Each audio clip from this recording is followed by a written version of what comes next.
So a lot of times people are just learning about stuff. But if you listen to us every morning, boom, we'll give you all that news you need to know. And then hopefully make you smile on your way to work. All right, let's get to Richmond's morning news brief. Here's the 5 stories that we want to talk about this morning. Get you ready for your day. First big story of the day. It's back on.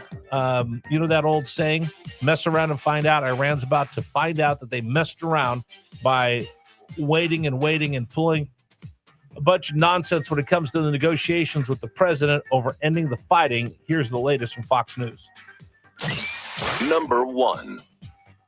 Iranian strikes targeted locations in Bahrain, Kuwait, and Jordan, all countries with a U.S. military presence. Kuwait condemned what it called sinful aggressions from Iran. This followed the United States going after Iranian military surveillance capabilities, communication systems, and air defense. Central Command describing the strikes as self-defense. War Secretary Pete Hegseth says they're part of making sure President Trump gets the deal he expects. Reuters reports Qatari negotiators left Iran this morning after talks that ran into the early hours. Jonathan Savage, Fox News. All right, that's the latest. Again, 2 days of bombing overnight. U.S.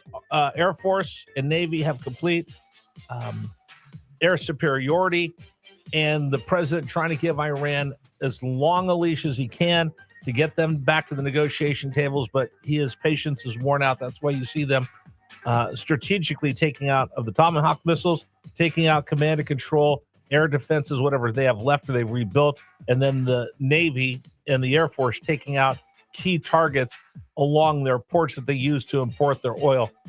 He's hitting them as hard as he can without escalating this. We'll see if he decides to escalate it.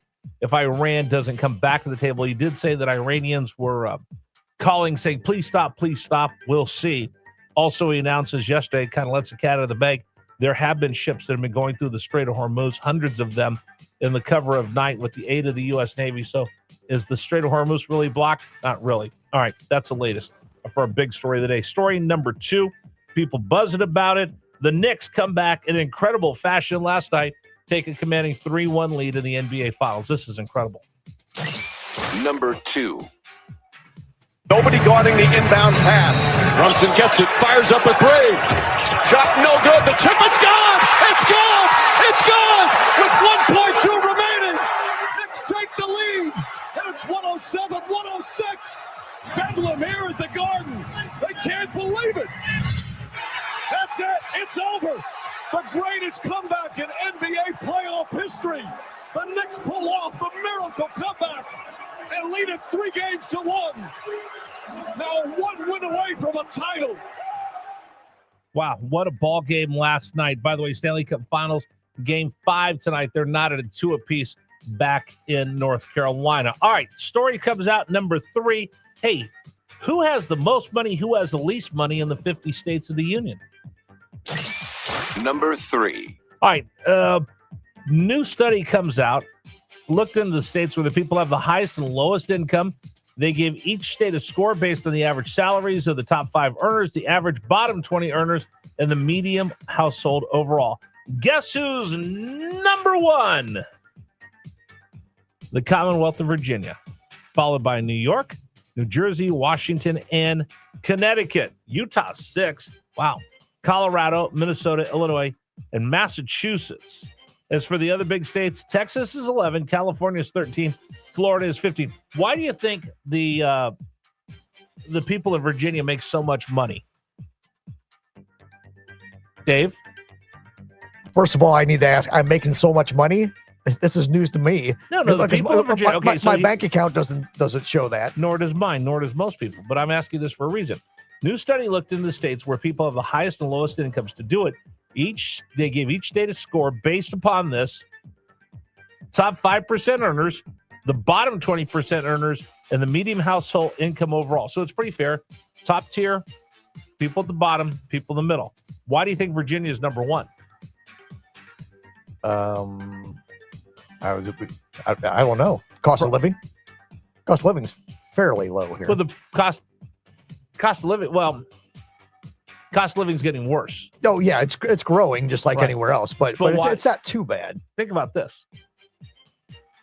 What do we have in Virginia that generates that kind of income for people? Jobs. And what are those jobs? What are those jobs? Hopefully, they're higher paying jobs. Right. You know where they are? Where? Nova, Northern Virginia. Think about this. They're all government jobs? Well, not necessarily government jobs, but jobs that have to do with spending our tax dollars. Yeah. What are the most expensive counties to live in? Fairfax. All those in Northern Virginia and Maryland. What do they all have in common? They surround Washington, D.C. Yeah, and the people that live there don't want to live in D.C. because they don't want to live in D.C. because D.C.'s a you know what. Parts of D.C. are awful. Oh, the parts of D.C. Most of it is. Parts of D.C. are incredibly expensive. But what I'm getting at is it's your tax dollars that support Northern Virginia. Why are they making all that money? Because they're in there lobbying, doing whatever. Government jobs, government adjacent jobs. That's why Northern Virginia has so much power, because they're all people that work in D.C. and they live in Northern Virginia. That's why those incomes are so high. It's all your tax dollars. By the way, if you're looking for the lowest income states, how about this? You know who's number one? On the lowest? Yeah. No. Our neighbors just to the west of us, West Virginia. West Virginia. How is it Virginia has the highest income? West Virginia has one of the lowest. D.C. and our tax dollars being wasted up there. Let's see. It's West Virginia. Oh, by the way, you've lived in some of these places. West Virginia is number one. New Mexico. Yeah, that doesn't surprise me. There's no economic engine for the state of New Mexico. Mississippi, Louisiana, Maine, Rhode Island, Alabama, Vermont, Kentucky, and Alaska. Well, Vermont and Maine is just because it's so expensive to live there. Well, there's there's no infrastructure. What's their economic engine? Nothing. Tourism. Oyster farms from Grand Platner. Yeah. And Mississippi is always on the bottom of the list like that, just because for the same reason they don't have. What's their economic engine? What's our economic engine? It's DC and it's data centers. Yeah, that's our economic engine. All right. Story number 4. Guess what's starting? The World Cup. Yay! Number 4. All right. One good thing about the World Cup, play that for just a second. Let them roll for a little bit. Remember these vuvuzelas? Okay, I can tell you this. The World Cup has outlawed vuvuzelas. We don't have to have those making it sound like you've got insects invading World Cup. The World Cup games get started today. On a scale of 1 to 10, I am about a -5 when it comes to the World Cup. I feel bad. Brian Kilmeade, our friend, so excited about the World Cup. Somebody sent him some new kicks for the cup because he's a big soccer guy. He played soccer since he was 5. I'm not excited for the World Cup.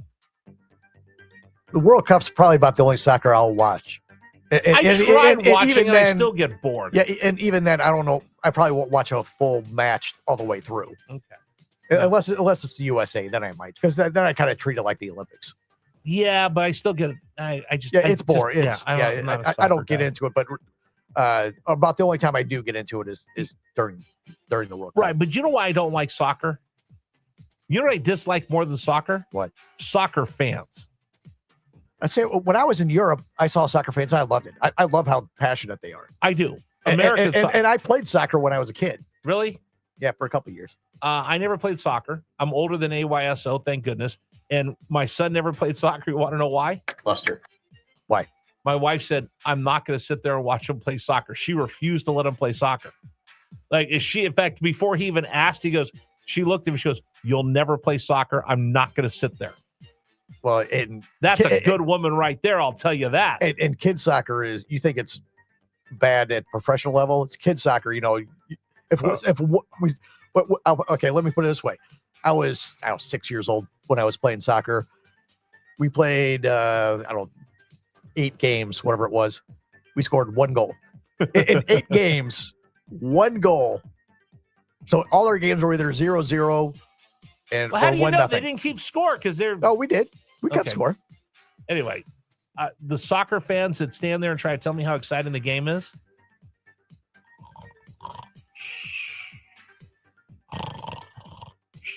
It can be snoozy. Oh, but then they're so indignant when you don't agree with them. They get mad. So Well, and that's why those fans have to be crazy, is because they got to do something while the game's, boring. I don't know. Yeah, well, So get ready. so they got to have riots and all that stuff. Get ready, because whenever you go to your local sports bar, they're going to be there and they're going to lecture us how soccer, and again, it's like when Matt Walsh goes, "What is a woman?"